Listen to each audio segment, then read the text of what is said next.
For our presentation, we decided to look at the theological themes found in Michelangelo's painting, The Fall and the Expulsion from the Garden of Eden.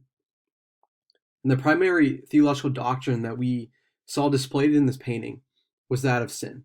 As I'm sure you can see, this painting depicts the scene from Genesis 3 of the fall of man. And because of that, we get the original sin of Adam doctrine, which says that because of Adam and Eve's sin, all of their descendants will have to face their punishment for committing their sin and will be born into sin, which we know is a reality that we live today, as we are born sinful.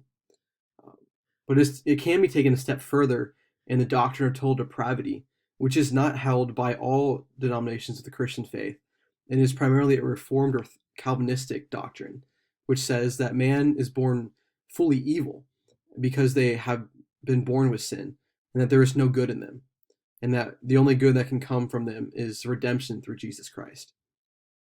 But also in this painting, we see the doctrine of the spiritual realm and the existence of the spiritual realm on both the good and evil side of things.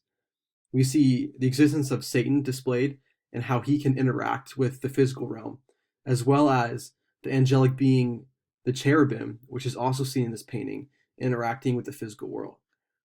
And so we get to see how they can interact with one another and how they are both realities of our world.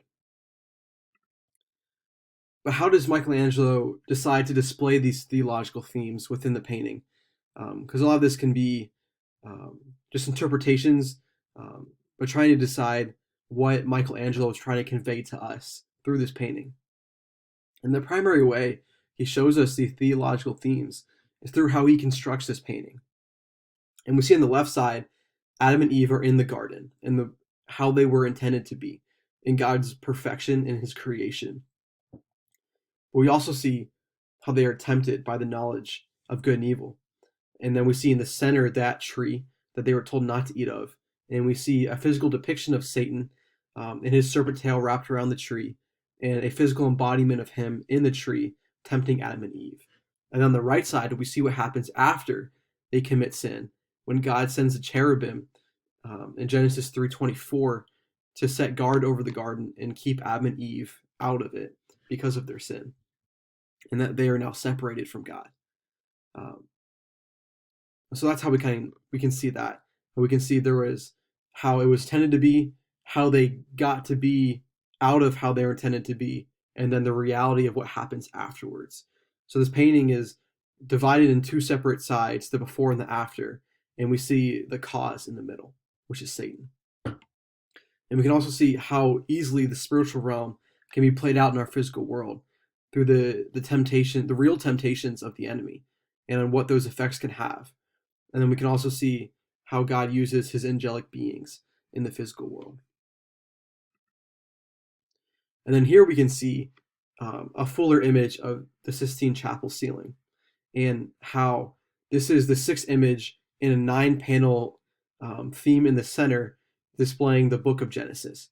And we see a couple on the creation and then a couple more later on in Genesis. But this is the context of this painting. And we can kind of get an insight into what Michelangelo's theological beliefs were. And he was known as a devout Catholic, and we know that the Pope forcibly asked him to paint the chapel. But we kind of get to see how he imagines these scenes and what they could have looked like in his mind. We can clearly see that he believed in God as the creator, and that things were different before sin entered the world, and what the result of that sin was.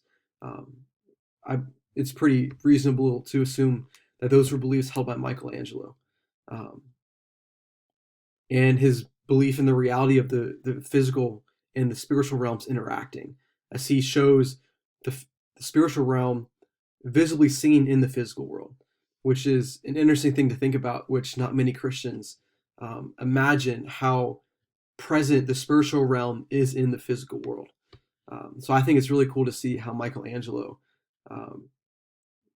imagines that and how that can work, and seeing how he envisions different biblical stories and events in his paintings, and how he displays theological themes through them.